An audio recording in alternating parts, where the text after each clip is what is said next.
Assalamualaikum warahmatullahi wabarakatuh. Apa kabar sahabat Amirul Mukminin? Semoga semua dalam lindungan Allah Subhanahu wa Ta'ala. Dikisahkan, pada zaman dahulu ada sekelompok orang dari Bani Israel yang ingin sekali mengetahui perihal kematian dan rasanya sakaratul maut. Karenanya, mereka memohon agar Allah menghidupkan kembali satu mayat yang ada di komplek pemakaman mereka.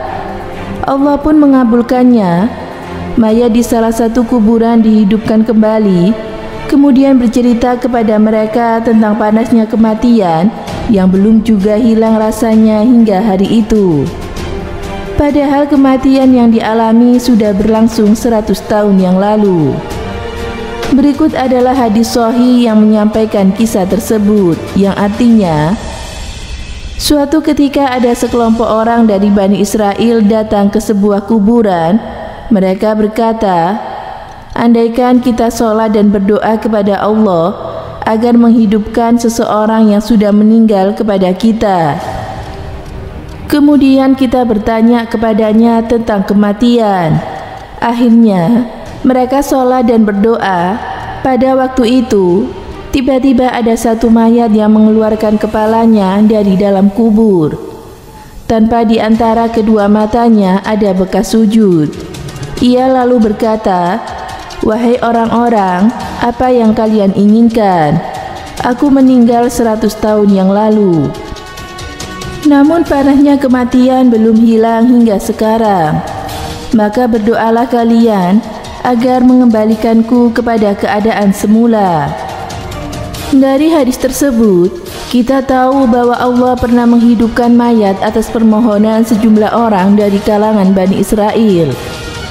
Mereka meminta hal itu karena ingin bertanya kepada si mayat perihal kematian dan sakaratul maut. Allah pun mengeluarkan kepala si mayat dari kuburannya. Bahkan seperti yang digambarkan oleh Rasulullah SAW, mayat tersebut tak ada bedanya dengan orang hidup di hadapan kita.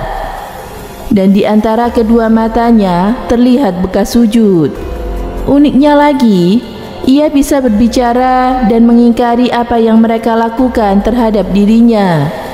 Ia mengaku telah meninggal 100 tahun yang lalu, dan hingga Allah menghidupkan kembali dari dirinya, panas kematian masih ia rasakan. Kemudian, sang mayat meminta mereka berdoa kepada Allah agar dirinya dikembalikan seperti semula. Sesungguhnya, apa yang disampaikan sang mayat itu menunjukkan betapa beratnya yang dirasakan oleh seorang hamba pada saat kematian, termasuk orang yang soleh sekalipun. Sebab berdasarkan informasi hadis, mayat yang dihidupkan itu termasuk orang yang rajin beribadah. Buktinya, ada bekas sujud di antara kedua matanya. Kisah serupa juga pernah terjadi pada zaman Nabi Ibrahim alaihissalam. Beliau meminta memperlihatkan bagaimana Allah menghidupkan orang yang sudah meninggal.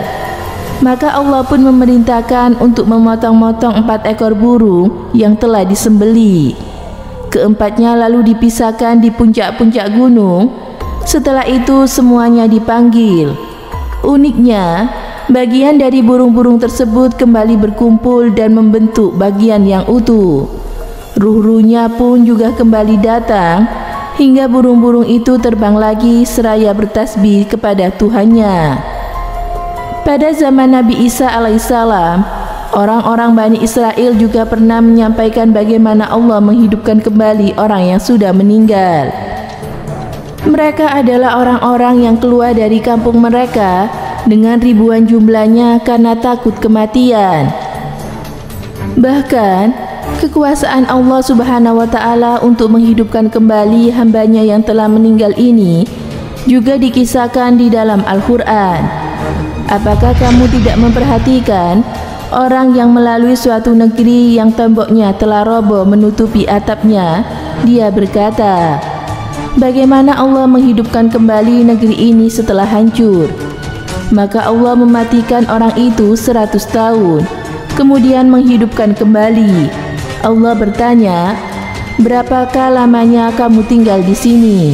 Ia menjawab, Saya tinggal di sini sehari atau setengah hari.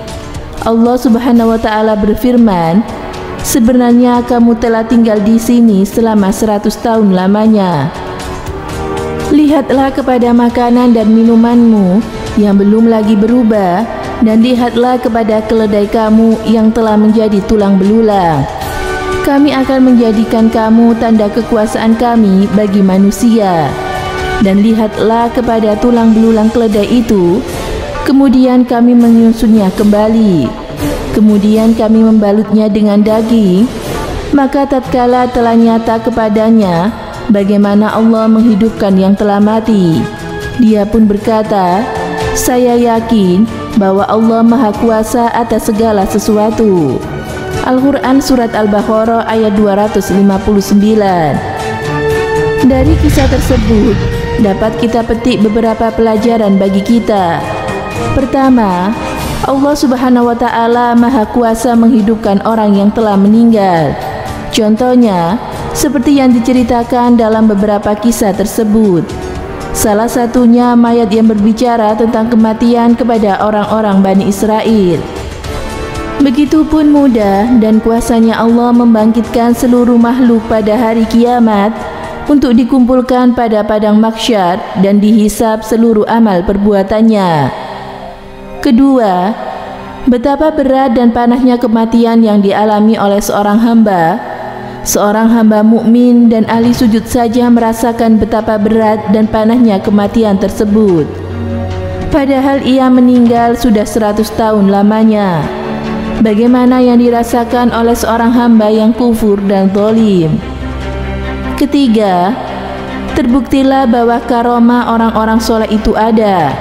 Salah satunya Allah menghidupkan orang yang sudah meninggal dan berbicara kematian kepada mereka. Keempat, Allah Subhanahu wa Ta'ala senantiasa mengabulkan doa orang-orang yang soleh, walaupun bentuknya bertentangan dengan adat dan juga kebiasaan manusia. 5. Seseorang yang ingin memohon perkara besar dianjurkan menunaikan sholat 2 rakaat terlebih dahulu, sebagaimana orang-orang yang dikisahkan oleh Rasulullah SAW. Dan yang keenam, kita diperbolehkan menyampaikan informasi atau kisah yang berhubungan dengan orang-orang Bani Israel selama itu bersumber dari Al-Quran dan juga hadis sahih. Namun bila tidak, seperti sumber dari kitab, buku, atau cerita rakyat, sebaiknya diperiksa kembali.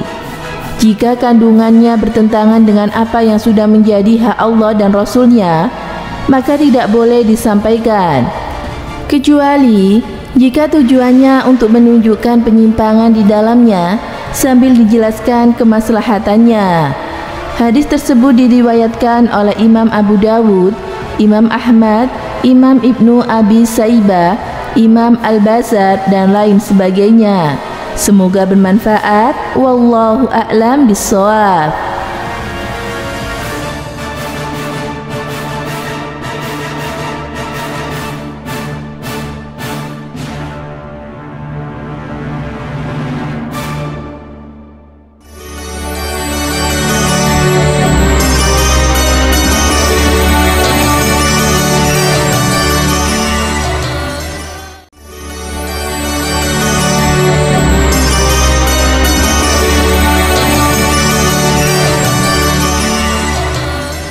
Assalamualaikum warahmatullahi wabarakatuh. Pemirsa Amirul Mukminin yang dirahmati Allah Subhanahu wa Ta'ala. Allah Subhanahu wa Ta'ala memberikan kelebihan maupun keistimewaan kepada siapapun yang Allah kehendaki, terutama kepada orang-orang yang selalu taat dan beramal soleh. Keistimewaan tersebut dapat diberikan Allah kepada para nabi, para rasul, ulama, maupun orang biasa. Beberapa keistimewaan tersebut terbagi menjadi 4 macam. Di antaranya adalah mukjizat, karomah, maunah, dan irhas. Mukjizat dan irhas atas kehendak Allah untuk para nabi terdahulu. Sedangkan karomah adalah anugerah Allah untuk para wali dan Maunah merupakan pertolongan Allah di luar dugaan. Seperti peristiwa orang yang selamat usai 3 hari tertimbun gempa. Hal ini menjadi bukti kekuasaan Allah yang mempertebal keimanan umat manusia. Meski begitu, karomah dinilai pula sebagai ujian dari Allah, lantaran para wali berbeda dengan para nabi. Mereka diuji dengan keimanannya menjadi sombong atau semakin beriman berkat anugerah tersebut. Karomah adalah anugerah dari Allah Subhanahu wa Ta'ala yang secara bahasa berarti kehormatan atau kemuliaan. Beberapa kisah karomah yang paling terkenang adalah Ashabul Kahfi yang tertidur selama 309 tahun, serta peristiwa makanan yang diberikan Allah kepada Maryam binti Imran, ibunda Nabi Isa. Semoga memberi manfaat. Wassalamualaikum warahmatullahi wabarakatuh.